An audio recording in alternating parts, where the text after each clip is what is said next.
বিশ্ব সংবাদ 24-এ আপনাকে স্বাগতম। এই চ্যানেলে আমরা তুলে ধরি দেশ বিশ্বের সর্বশেষ খবর, ব্রেকিং নিউজ, রাজনীতি, আন্তর্জাতিক সংবাদ, খেলাধুলো, বিনোদন, প্রযুক্তি, শিক্ষা এবং গুরুত্বপূর্ণ সমসাময়িক বিষয়। প্রথমে শুনে নেব হেডলাইন্স।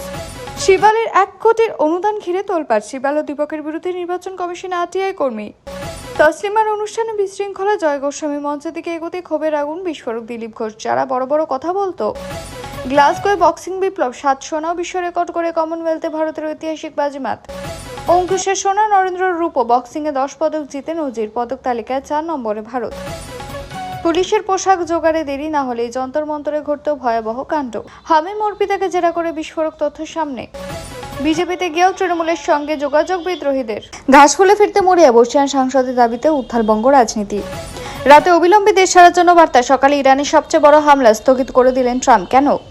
রাশিয়ান নিয়ে যা শুনছেন সব। সোশ্যাল মিডিয়ায় ভাইরাল জল্পনার মধ্যে বড় কথা বলেন খাদ্যমন্ত্রী। জাপানের শক্তিশালী ভূমিকম্পে মৃত বেড়ে 38, হাহাকারে পানীয় জলের আশ্রয় কেন্দ্রে হাজার হাজার মানুষ। হু হু করে কমলো সোনার দাম, মাসের শুরুতে বিরাট সুখবর, কলকাতায় 22 ক্যারেটের দাম আরও নামলো। কত হলো? দেশের প্রথম ডিজিটাল জনগণনা অনলাইনে 33টি প্রশ্নের দিতে হবে উত্তর।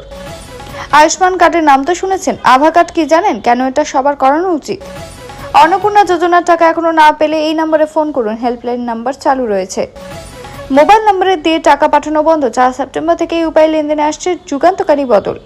2025-এর আগে ভারত এলেই হবে 5,966 জনকে নাগরিকত্ব প্রদান করে বড় বার্তা শুভেন্দুর। অন্নপূর্ণা ভান্ডারের টাকায় কেন দেরি? বড় আপডেট দিল সরকার, টাকা পাওয়ার নতুন তারিখ জানুন।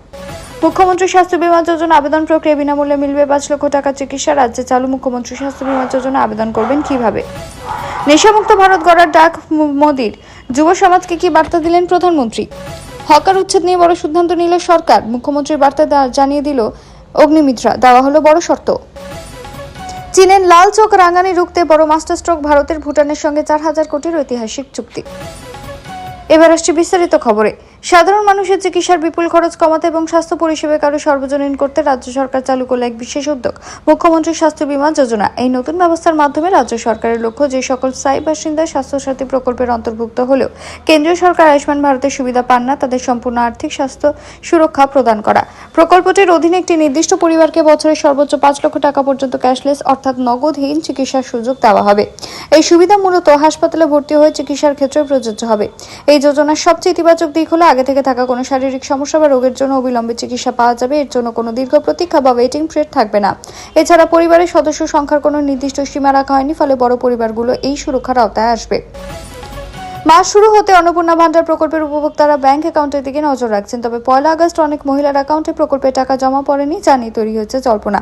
প্রশাসনের তরফে জানানো হয়েছে, নিয়ে দুশ্চিন্তা করার একেবারেই কোনো কারণ নেই। 1 আগস্ট সবার অ্যাকাউন্টে একসঙ্গে টাকা না ঢুকলেও পুরো আগস্ট মাস জুড়ে পর্যায়ক্রমে টাকা পাঠানো হবে। আন্দোলনের আইনি সহায়তার কোটি টাকার অনুদানকে কেন্দ্র করে নতুন বিতর্কের সৃষ্টি হয়েছে। নিট আন্দোলনে যুক্ত আইনি জটিলতার পরে শিক্ষার্থীদের সহায়তা একটি তহবিল গড়ার ঘোষণা দিয়েছিল ককরোচ জনতা পার্টি।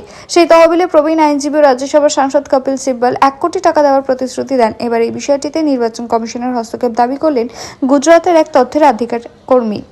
সুরাটের আরটিআই কর্মী অমিত তিওয়ারি অভিযোগ করেছেন, সিজেপি কোনো নিবন্ধিত সংগঠন না হওয়া সত্ত্বেও রাজনৈতিক দলের মতো কর্মকাণ্ড চালাচ্ছে। 1951 সালে জনপ্রতিনিধি আইনের 30A অনুচ্ছেদ অনুযায়ী নির্বাচন কমিশনের উচিত এই 1 কোটি টাকার অনুদানও তাদের কার্যক্রম তদন্ত করে দেখা। শুধু তাই নয়, কপিল সিবালের প্রতিশ্রুতি এই অর্থের উপর জিএসটি প্রযোজ্য কিনা তা খতিয়ে দেখতেও কেন্দ্রীয় পরোক্ষ কর এবং শুল্ক পর্ষদকেও চিঠি দিয়েছেন তিনি। হিমালয়ের কোলে অবস্থিত প্রতিবেশী রাষ্ট্র ভুটানের সঙ্গে দ্বিপাক্ষিক সম্পর্ক অর্থনৈতিক অংশীদারি আরও সুদৃঢ় করতে অত্যন্ত বড় পদক্ষেপ করল ভারত। থিম্পুতে অনুষ্ঠিত ভারত ভুটান পঞ্চম উন্নয়ন সহযোগিতা বৈঠকে স্বাক্ষর হলো 12টি নতুন প্রকল্প সংক্রান্ত সহযোগিতা এবং 4,000 কোটি টাকার ঋণ চুক্তি বা লাইন অফ ক্রেডিট।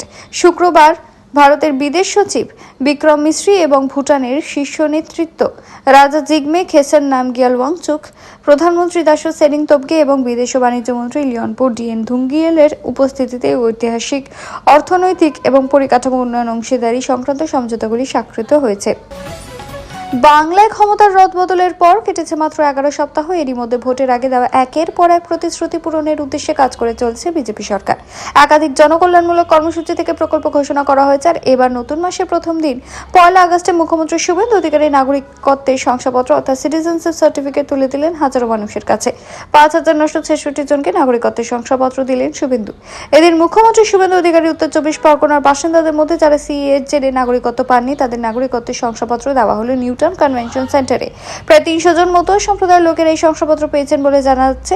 এরপর অবশ্যই প্রাক্তন মুখ্যমন্ত্রী মমতা বন্দ্যোপাধ্যায়কে কটাক্ষ করেন শুভেন্দু। সাফ জানান নাগরিকত্ব কাটতে বা আইনি কিছু দিতে নয়, দেওয়ার জন্য সিএ আইন। সিএ লাগু হওয়ার পর থেকে মোট 2,30,605টি আবেদন জমা পড়েছে, যার মধ্যে 5,966কে নাগরিকত্বের প্রমাণ দেওয়া হয়েছে বিগত 11 সপ্তাহের মধ্যে। দেশের ভবিষ্যৎ হলো যুব সমাজ। তারা সঠিক পথে চললে তবেই সমাজের অগ্রগতি হবে, দেশের উন্নতি হবে। তবে বর্তমান সময়ে অনেক যুবক যুবতী নানা ধরনের নেশা বা মাদকে আক্রান্ত হয়ে পড়েছে। তাদের এই নেশার ভয়াল গ্রাস থেকে উদ্ধার করতে কেন্দ্রীয় সরকারের বড় উদ্যোগ। আজ 2 আগস্ট নেশামুক্ত যুবক নামে একটি অনুষ্ঠানে অংশ নেন প্রধানমন্ত্রী। বিকশিত ভারত সংকল্প অভিযানের এই অংশ নেশামুক্ত যুব মাদক সেবন রুখতে আজ দেশ জুড়ে বিরাট বড় অনুষ্ঠানের আয়োজন করা হয়েছে। প্রধানমন্ত্রী নরেন্দ্র মোদী এই অনুষ্ঠানে ভার্চুয়ালি অংশ নেন। সকাল 11টা থেকে অনুষ্ঠান শুরু হয়েছে। এদিনের অনুষ্ঠানে প্রধানমন্ত্রী মোদী বলেন, নেশা শুধুমাত্র শরীরেরই ক্ষতি করে না, বরং একজন মায়ের হাসিকে কেড়ে নেয়, বাবার আশা ভেঙে দেয়, বোনের রাখির বন্ধনকে দুর্বল করে দেয়। পরিবারের সদস্যরা রোজ কষ্ট পান, চোখের সামনে তাদের তিলে তিলে নষ্ট ধ্বংস হয়ে যেতে রাষ্ট্রের শক্তিও দুর্বল হয়ে যায়। হামিম অর্পিতার টার্গেট ছিল দিল্লি যন্তর মন্তর। উঠে আসছে চাঞ্চল্যকর তথ্য। বেঙ্গল এসটিএফ জঙ্গি হামিমের বান্ধবী অর্পিতা সরকারকে শনিবার ঝাড়খণ্ডের সাহেবগঞ্জ থেকে গ্রেপ্তার করা হয়। হামিম মণ্ডল রাতভর জিজ্ঞাসাবাদ করে বেঙ্গল এসটিএফ সূত্রে খবর, হামিম মণ্ডল মোবাইল সূত্র ধরে তাকে জিজ্ঞাসাবাদ করা হয়েছে। মুখ্যমন্ত্রী শুভেন্দু অধিকারী গতিবিধিতে কিভাবে নজর রাখতে সেই সমস্ত বিষয় নিয়ে জিজ্ঞাসাবাদ করা হয়েছে। এসব তথ্য তিনি কোথায় কোথায় পেতেন, কার মাধ্যমে কি পদ্ধতিতে পৌঁছে দেওয়া হতো, সবকিছু জিজ্ঞাসাবাদ করা হয়েছে। ইলেকট্রনিক কমপ্লেক্সের থানায় হামিম মণ্ডলকে রাতে রাখা হয়েছে। হামিম মণ্ডলকে জিজ্ঞাসাবাদ করে পাকিস্তানের একাধিক হ্যান্ডলারদের খোঁজ পেয়েছে এসটিএফ। সেই সমস্ত তথ্য নিয়ে জিজ্ঞাসাবাদ করা হয়। পাকিস্তানি হ্যান্ডলার পুলিশের পোশাক জোগাড় করার নির্দেশ দিয়েছিল। সে সমস্ত তথ্য জানার জন্য হামিমকে দফায় দফায় জিজ্ঞাসাবাদ করা হয়। সেক্ষেত্রে পুলিশের পোশাক জোগাড় করার জন্য কার সঙ্গে কথা বলতে চেয়েছিল, কে সাহায্য করেছিল, সেই বিষয়েও জানা হয়েছে। রেল স্টেশন থেকে শুরু করে একাধিক জনবহুল এলাকায় টার্গেট ছিল, সেই কারণে একাধিক জায়গায় রুটম্যাপ পাওয়া গিয়েছে। মোবাইলের তথ্য থেকে হামিমের মূলত অল্প বয়সী যুবকদের এই জঙ্গি কার্যকলাপ করার কাজে লাগানোর জন্য টার্গেট করা হচ্ছিল বলে তথ্য। মূলত যারা সোশ্যাল মিডিয়ায় বেশি অ্যাক্টিভ থাকতো সেরকম যুবকদেরই টার্গেট করা হয়েছিল এই কাজে যুক্ত করার জন্য। এই সমস্ত তথ্য খতিয়ে দেখা হচ্ছে বেঙ্গল এসটিএফ এর পক্ষ থেকে।